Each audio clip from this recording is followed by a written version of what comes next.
ಏ ಸತೀಶ, ಏ ಬಾರೋ, ಏಯ್ ಬಾರಾಕೋ. ಏ ಯಾಕೋ ಅವ್ ನೋಡಿದ್ರು ನೋಡ್ಲಾದ ಹೊಂಟಾನಲ್ಲ. ಅವನ ಬಗ್ಗೆ ಏನು ಮಾತಾಡ್ತಿ ಬಿಡು. ಏನ್ ಜಗಳ ಏನಾರು ಮಾಡ್ಕೊಂಡ್ರೇನ? ಸುಮ್ಮ ಅವನ ಹೆಸರು ತೆಗದ ನನ್ನ ತಲೆ ಕೆಡ್ಸಕ್ ಹೋಗ್ಬೇಡ, ಸುಮ್ಮ ಹೋಗತ್ತ. ಅಲ್ಲೋ ಮಾರ್ಯ, ಮೊದಲ್ ನೋಡ್ರ ಇಬ್ರಿಗೊಬ್ರು ಒಂದ ತಾಡ್ದಾಗ ತಿಂದು ಬೆಳೆದವ್ರ ಅದಿರಿ. ಈಗ ಅವ್ನ ಹೆಸರು ತಗೊಂಡ್ರ ಒಂಥರ ಮುಖ ಮಾಡ್ತಪ್ಪ ನೀನ. ಏ ಸುಮ್ ಹೋಗು, ನನ್ನ ತಲೆ ಕೆಡಿಸ್ಬೇಡ. ಏನಾಗೈತೆ ನನ್ನ ಮುಂದ್ರ ಹೇಳಲ್ಲ. ಅಲ್ಲಿ ಒತ್ತಾಕತ್ತಿಲ್ಲ ಅವಂಗ ದೋಸ್ತಿಗಾರ ಲಾಯ್ಕದ ನಿನ್ನವ. ಹೇ ಅಲ್ಲ, ದೋಸ್ತನ ಅವಾಗ ಅವ್ವ ಅಂತ ಕರಿತೀವಿ ಅಂದ್ಮೇಲೆ ದೋಸ್ತನ ತಂಗಿ ತಂಗಿ ಹಾಕಾಗಂಗಿಲ್ಲ. ಒತ್ತಾಕತ್ತಿಲ್ಲ ಅವಂಗ.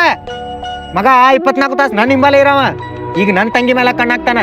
ಹೇ ಅವ ದೋಸ್ತಾರ ದೋಸ್ತ ಅಂತ ಕರಿತೀವಿ ಅವಂಗ.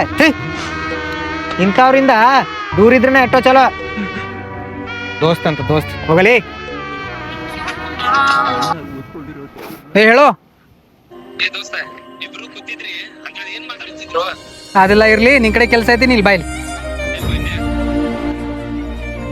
ಏ ದೋಸ್ತ, ಸಾರಿ ಕೇಳ. ಏನ್ ನೋಡ್ತಿ, ಸಾರಿ ಕೇಳವಂಗ. ಏ ಸರಿ ಆತ ದೋಸ್ತ, ಆಗೋದಾಗೈತು. ಹೋಗಲಿ. ದೋಸ್ತ್ ಅಂತ ದೋಸ್ತ್, ಯಾವ ಸೀಮೆ ದೋಸ್ತ? ಏ ದೋಸ್ತ್ ಅಂತ ದೋಸ್ತ ಅಲ್ಲಲ್ಲಿ ಎಲ್ರು ಹೇಳ್ತಾರ ದೋಸ್ತರು ಏನಿದ್ರು ಫಸ್ಲಿಂದ ಆಚೆ ಇರ್ಬೇಕಂತ.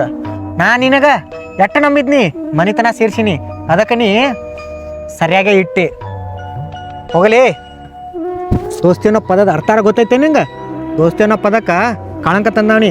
ಹಾಗ ಎಲ್ರೂ ಹೇಳ್ತಾರ ಈ ರಕ್ತ ಸಂಬಂಧಕ್ಕಿಂತ ಸ್ನೇಹ ಸಂಬಂಧ ಭಾಳ ಶ್ರೇಷ್ಠ ಅಂಥೇಳಿ. ಯಾಕಂದ್ರೆ ಈ ನಮ್ಮ ಸಂಬಂಧಿಕರ ಮೇಲೆ ಇಲ್ಲದೆ ಇರೋ ನಂಬಿಕೆ ದೋಸ್ತರ ಮೇಲೆ ಇರ್ತೈತಂತ.